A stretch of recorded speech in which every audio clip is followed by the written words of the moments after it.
લઈને કોઈ વિવાદ જ નથી. 46 ફોર્મ અમારા ઉપડી ગયા છે કાલ સુધીમાં. એટલે જે લોકો સિરિયસ છે એ અમારા ટચમાં છે, એમને અમે ગાઈડન્સ આપી રહ્યા છીએ. એ લોકો ફોર્મ ભરે છે.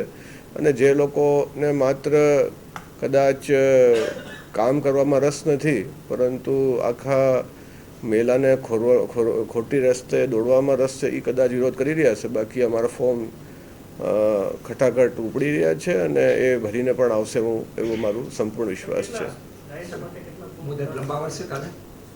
મુદ્દત લંબાવવાનો વિચાર જે છે, અત્યાર સુધી તો જેટલા ફોર્મ્સ આવ્યા છે એ જોતા કદાચ નહીં લંબાવી પડે, પરંતુ અત્યારે આપણે રાઇડ્સમાં 20 અને અન્ય જે કેટેગરીઓ છે એમાં 26 જેટલા ફોર્મ જે છે એ ઉપડી ગયા છે.